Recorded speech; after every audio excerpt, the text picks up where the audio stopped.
Assalamualaikum warahmatullahi wabarakatuh. Nama saya Ahmad Rizky dari SMAN 10 Malang, kelas 11 IPA 5, nomor absen 2. Di sini saya akan menjelaskan ancaman bidang ekonomi di Indonesia secara singkat.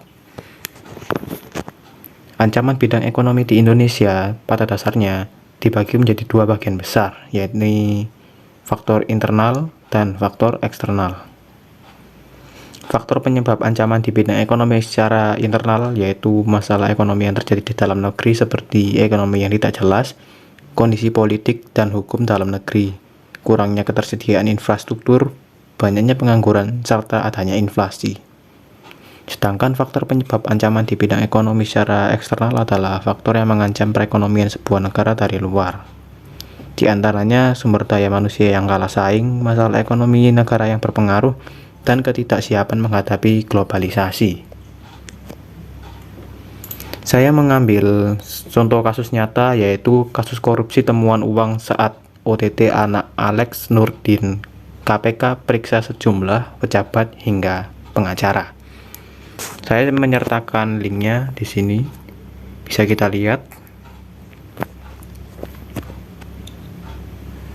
Saya mengambil kasus nyata ini yang terjadi pada hari Minggu 10 April 2022.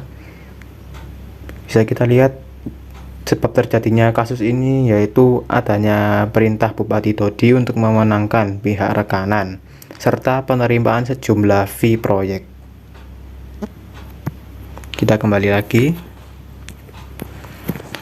Berikut saya sertakan strategi untuk menghadapi korupsi infrastruktur tersebut, yaitu dengan meningkatkan keterlibatan aparatur pengawas internal pemerintah.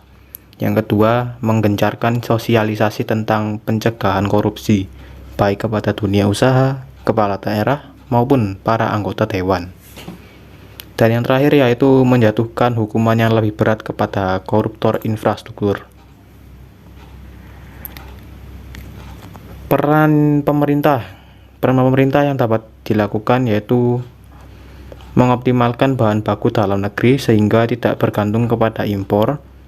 Sektor pertanian dijadikan prioritas utama karena sebagian besar penduduk Indonesia bermata pencaharian sebagai petani.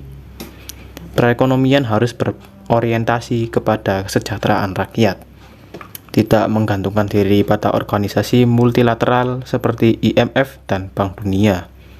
Sistem ekonomi dikembangkan untuk memperkuat produksi dalam negeri sehingga perekonomian rakyat bisa menguat.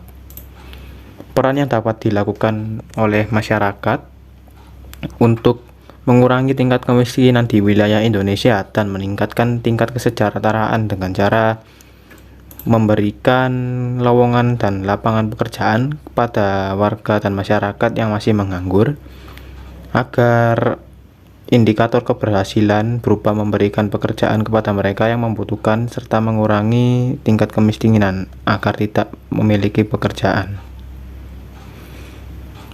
Yang kedua, membuat produk sendiri yang lebih berkualitas dan lebih baik daripada produk asli, supaya nanti produk buatan Indonesia mampu bersaing dengan produk asing.